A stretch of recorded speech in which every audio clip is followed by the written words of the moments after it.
You got to say the deal sounds very much like surrender. Will, does Israel have nuclear weapons? Yes, almost certainly. I mean, I don't think they haven't officially claimed it, but why don't we know for a fact? It was a completely unnecessary war where the Americans murdered many, many Iranians. What is up, guys? Today, I just saved you over an hour of watching a massive broadcast, and instead, I brought you the most insane, politically explosive, and jaw-dropping moments from the entire interview. Piers Morgan just sat down with Megyn Kelly and Joe Kent, and what they expose has completely broken the internet. We are talking about a ceasefire that looks like a total humiliation for America, foreign leaders allegedly manipulating Donald Trump inside the Situation Room, and a final dark reality check about how the global economy is being held hostage. Let's clip right into how this absolute madness started. But before we do you believe a world leader would actually let a foreign state dictate their war strategy? Drop your thoughts below and check this out. It was folly to begin with. It was folly throughout. It remains folly. I'm sure Mark Levin and Lindsey Graham were feeling really, really good until the end part where we had to end it. And now they're very, very angry. Mark Levin was practically in tears on Fox News last night because we didn't see it through, I guess, with the nuclear bomb that we were going to drop on Iran. We didn't go in commando style and seize all the uranium.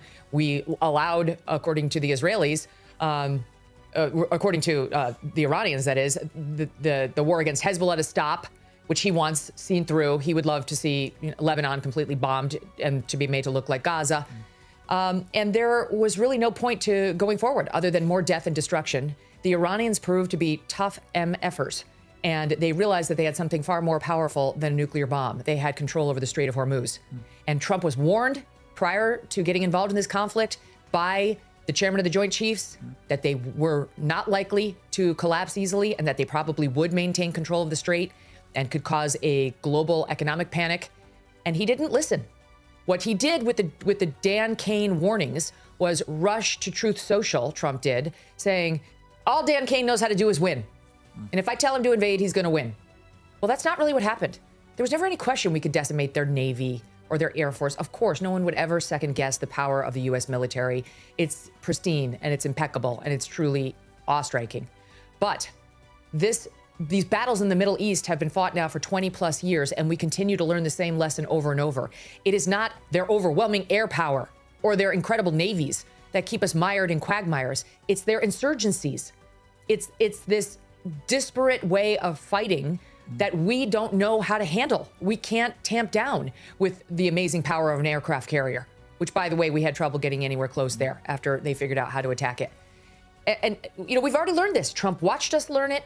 And so what led Trump, at 79 years old, to sit in there in that Situation Room when Bibi Netanyahu was seated as an equal? Yeah. Trump didn't even sit at the head of the table. Trump sat at the side of the table, and Bibi was across from him as an equal in the American Situation Room.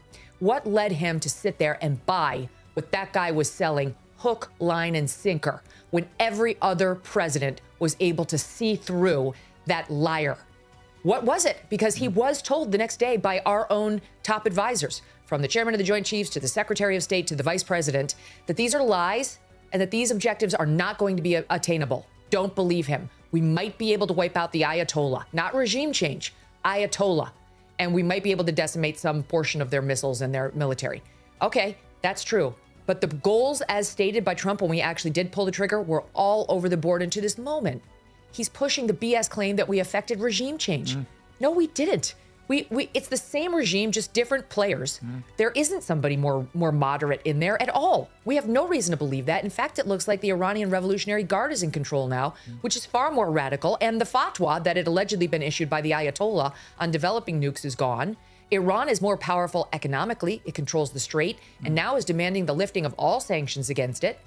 And what Trump did with that 10-point plan was go from Monday saying, no, not good, to Tuesday saying, very workable, we can do it, as a means of saving face to bail off of his insane threats about annihilating an entire civilization.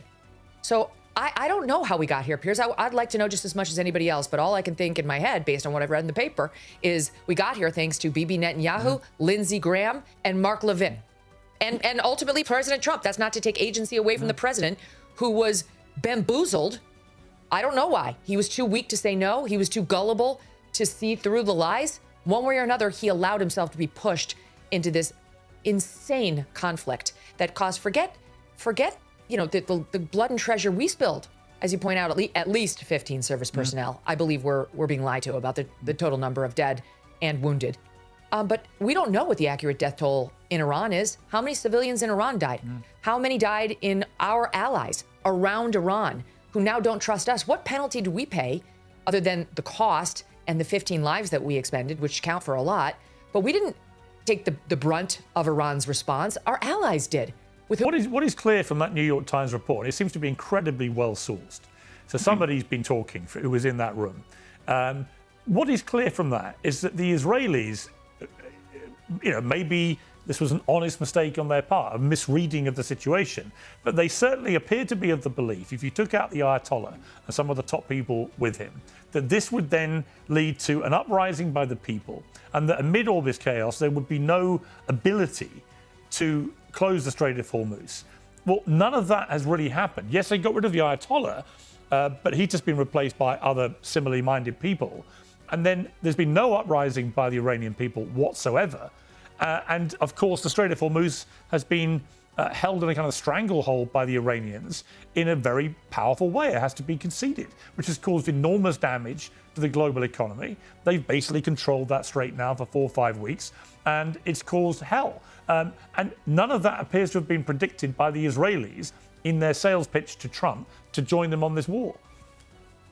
Well, so I think you're overstating a number of things there. First off, the Iranian Navy is gone, right? They're controlling the strait by threatening to shoot at people, but they don't have any naval forces meaningfully in the area. And the idea, remember, they were thinking that card, which is their only trump card, that's the maximum. But it's a very powerful card. And it's one that the Israelis did not think they had the power. Right. According to the New York Times Israelis might have report. made a slight misjudgment on that effect. It's war. I think the Iranians made a much bigger misjudgment overall when you talk about the complete destruction of their military capability. Right, but if you take away the Strait of Hormuz issue, then you've got overwhelming military dominance by the Americans and Israelis. Yes, the Iranians would have still attacked the neighboring Gulf states, but that would be a military conflict part of it. The fact that the Strait of Hormuz has been shut pretty much for 5 weeks, that has been an asymmetric war, which, with the best will in the world, has been wielded very successfully by the Iranians. For whatever I don't reason. think so at all. I think that's actually been wielded quite poorly. Prior 2 weeks to ago, let me finish my war, point, Joe, and then you can speak. 2 weeks ago, the Iranians were saying, we're not going to give up the Strait of Hormuz unless we get a permanent peace deal, a permanent commitment to non-aggression and reparations. What are they trading it for as of yesterday? 2-week ceasefire, no promises. They can't even extract a commitment from the Israelis to stop fighting Hezbollah. That's how badly they're beaten. Okay. Well, Joe, he called you silly and incompetent, I think, earlier. So this is your chance to respond. So prior to this war, the Straits of Hormuz were transited by anybody trading oil for free. Post-war, the Iranians are going to be able to extract a fee. That's one of their negotiating chips they have now. No, they won't. Prior to the war, the Ayatollah that we killed was actually at the negotiating table with us. The reason why none of this was taken into account is because the Israelis didn't really care about what would happen to the Straits of Hormuz. They didn't care what would happen to our Gulf allies. Our Gulf allies right now still technically are with us, but the fact that we were unable to provide them with security guarantees lowers our status in the region, potentially could threaten the petrodollar in the region.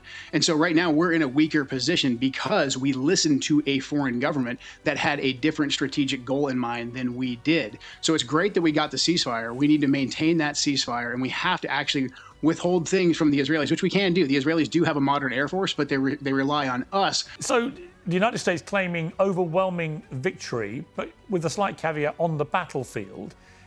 My take on this is that I think the United States and Israel have had overwhelming military success on the battlefield, but there's been an asymmetric war going on, which has involved the Straits of Hormuz and also the neighboring Gulf countries, Gulf states, where Iran could legitimately lay claim to have been very successful in responding to the military threat by effectively paralyzing the globe economically in terms of the energy coming through that strait. What is your take on this? My take is somewhat different. I don't think the United States won militarily, and of course the Israeli regime has a much smaller military. The United States focused mostly on civilian targets, and since it failed to destroy any of Iran's underground missile bases, and it failed to destroy its underground drone bases or the factories that produce them, and that's why for 40 days Iran's missiles and drones were being fired 24 hours a day. Because of that, they were frustrated and they were constantly bombing civilian targets. In fact, yesterday, they bombed a synagogue.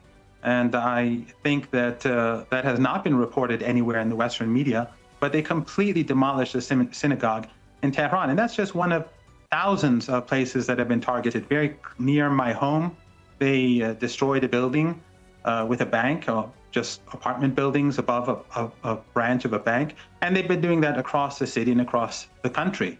So I think it's a military failure. I think it's a political failure. And of course, they forced Iran to shut down the Strait of Hormuz, because those Arab family dictatorships in the Persian Gulf, they were complicit in this war. They provided the United States with bases. They allowed them to use their airspace. They allowed them to use areas outside the bases to attack Iran. So Iran obviously would not allow their ships to go through the Strait of Hormuz. And when Iranian oil and gas and critical infrastructure was struck, they'd be hit in response. And of course, Iran was striking the Israeli regime 24 hours a day, as we all know. So I think that the United States and the Israelis, the Israeli regime, failed catastrophically. It was they who changed their position. Trump said initially that he wanted unconditional surrender. Then, after evolving his position, he gave a 15-point plan. Iran rejected it. And then he ultimately, last night, accepted that framework, the 10-point plan that Iran gave, as a framework for negotiations. That doesn't mean we'll have a deal. Iran is not naive. And Trump already attacked this twice as we were negotiating. So Iran is prepared for renewed war. But it is a major achievement.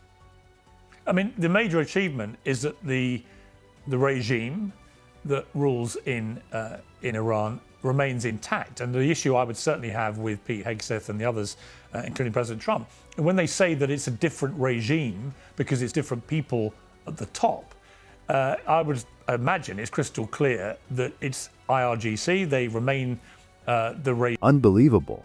When a global superpower gets dragged into a conflict by a foreign ally, only to accept a deal that leaves the regional architecture unchanged. It tells you everything you need to know. They didn't achieve a grand victory. They are scrambling to manage a strategic failure. This is the absolute state of global elite control right now. Did this entire conflict actually end up making Iran look stronger on the global stage? Drop 100 in the comments if you agree. We just witnessed top-level political intimidation and pure international overreach exposed in under 15 minutes. If you enjoyed this breakdown, smash that like button, share this video with your friends, and make sure to hit that subscribe and follow button right now so you never miss these fast-paced, uncensored edits. I will see you guys in the next video. Peace.